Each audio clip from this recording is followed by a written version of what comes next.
I'm Judi Vitale with ReadTheStars.com, and I've been reading the stars, and we have some really big things happening, and I want to address them in a separate video from all the horoscopes so that you get a perspective as to the details of how these planetary interactions might affect us. On Sunday, June 24th, very, very early in the morning here in the United States, the planets Uranus and Pluto will make a square in the sky. Anytime that two planets make a square, it is a struggle between two kinds of energy. Uranus is a revolutionary energy. It is explosions and usurpations and all kinds of things that are sudden and without any warning. When Uranus moved into Aries in 2011, we had the horrific earthquake in Japan. Okay, so this is part of what Uranus can do. In a square to Pluto, Pluto is power and holding on to power. So I would say that the two energies of Uranus and Pluto are about revolution and counter-revolution. Now, when Uranus and Pluto were conjunct back in the 1960s, some 50 years ago almost now, there was a huge revolution all around the world, a social revolution. There were a lot of different things happening in the area of government. There were a lot of things happening socially, and people doing different things, and gender roles changing, and racial situations changing. And I guess now is the time when we're going to see how well we really did with those idealistic dreams that we had back then. In addition, I would expect there to be some incidents that are completely out of people's control. There will be probably some earth things going on. We'll talk about where they might be in a few minutes. I am a Uranian astrologer, and that's not really common. There are not very many of us around, in other words, and we deal with these little trans-Neptunian points, we call them, that are not even really identifiable planets, but they do seem to work, especially when we talk about something like this, with Uranus and Pluto squaring off. I wanted to look at the other energies that play into this, and I'm just going to read you some words from the interpretations, and it can give you some ideas, and then I'll talk about what I think it might mean. We have burning body, creative impulse. Hey, that could be the good side, right? Leadership and explosions. Mental, spiritual, religious surprises. Great organization of a political party. Expansion and the extension of the command of science. Again, could be positive. In the U.S., this is interesting, the Ascendant and Saturn play into the Uranus-Pluto, and it is given the cold shoulder. So in this world play that's being acted out at the moment, that's what's going to happen, I believe, to the United States. They're just going to be pushed away from the various situations that are occurring, rather than being allowed to intervene. There will be an interruption of work. It doesn't sound like unemployment's going to get any better. Revolutions having to do with marriage and revolutionary art also. Great tension and collected power. Dictatorships, in other words. Sudden change and changes in the form of government. Again, the possibility of governments doing unexpectedly heavy-handed things.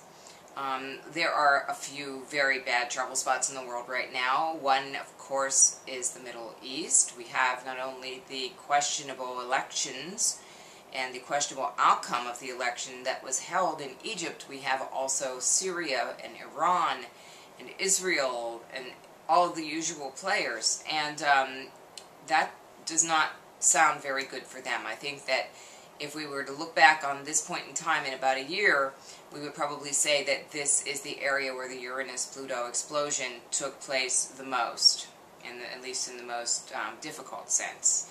When we put the Uranus-Pluto square on the chart for that moment on a map, and we see like what parts of the world is it more prominent end, this is what comes out. We have Jupiter on the midheaven in Athens, so I think by some grace, Athens is going to either be saved or there's going to be excess there. So that could mean that they move away from austerity and just keep doing what they have been doing for the time being. I'm a little concerned about the Pluto being on the midheaven in Los Angeles and Uranus on the ascendant in Central California for obvious reasons. I don't know what's going to happen there, but if I lived there, I would probably make sure I had everything in case something were to happen, because the ground does shake in that part of the world. I've lived there and I know. The moon in the ascendant and Neptune on the descendant is going through Germany, Austria, and southern Italy.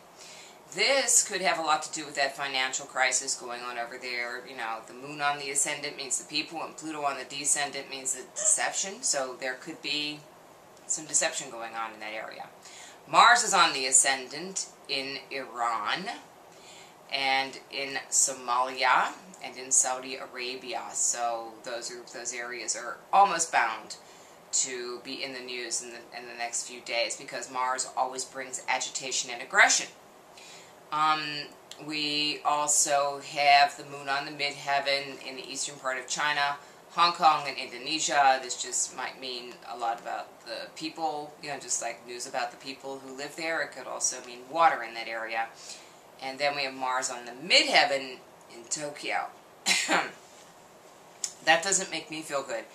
I coughed involuntarily, but the Mars on the midheaven in Tokyo makes me very nervous about what happened the last time that we had some Uranus action and what happened in that part of the world. Interestingly enough, we also have Saturn on the ascendant in India. So India in some ways is going to exert its influence in a way of saying no to something. So that should be very interesting. Now, on Monday, we're going to have Jupiter square Neptune. This is a little bit more common than Uranus square Pluto in terms of the things that we see in the sky. It happens about once a year. And this year, it looks as though we're going to have Jupiter on the south node, okay? So a lot of I think a lot of deception. I mean, Jupiter and Neptune are deception anyway, like mounds of it. But, and dreaming and dreaminess, and this can be good. I mean, we can really be lucky in terms of coming up with some of these aspects, because perhaps, you know, the troubles that we have might spur us to come up with solutions to problems, and that could be really cool. We have Jupiter on the ascendant in Ohio, West Virginia, and North Carolina. Uranus on the ascendant and Pluto on the midheaven, again out west. This time Pluto on the midheaven going right through Las Vegas, and Uranus on the ascendant going through Los Angeles. So there might be some news from those two places. Some nice places, some things you might hear good news from. Venus on the ascendant in New York City, New York State, and Northern Ontario. Neptune on the midheaven in Brazil and Argentina. And this could mean a lot of water. It could also mean a lot of deception, a lot of fog in the interpersonal or political sense. Jupiter on the midheaven also in western Turkey. The moon on the ascendant in Egypt. The people will rise. And, you know, it's going to be, I think, a matter of how the government is reacting to the people to say, like, what is going to be good or bad about the way that the people arise. And Neptune on the descendant in Greece, everybody, I think they're probably just going to go on and try to keep things going for a little while. We have a place where the two planets cross with Jupiter on the midheaven and Neptune on the descendant. It takes place in the Sudan, so that could be interesting. Perhaps we find that there's something about everything else that's going on in the Middle East that's coming out of the Sudan. And then we also have on Monday Saturn coming out of its retrograde for a station to direct. And this is going to be interesting. It will bring everything that we've been trying to sweep under the rug out of the rug. So I don't want to make it sound like there's doom and gloom everywhere, because there isn't. This is an opportunity for us to solve problems, but there will be problems. So do what you need to do, but enjoy yourself. Myself, I'm going out.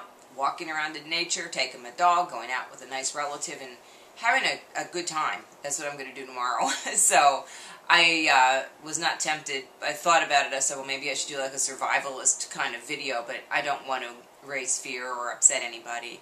I just do want to let you know what's going on in the trouble spots in the world.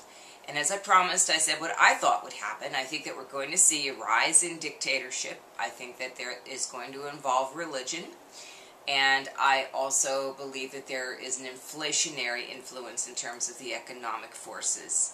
So with all of that said, I wish you well. And if you would like to have any kind of any further information from me about this, say maybe through a personal video reading, you can arrange that by going to readthestars.com and clicking on private video readings, and I will indeed prepare a 5-minute video for you. All the instructions on how to proceed are right there.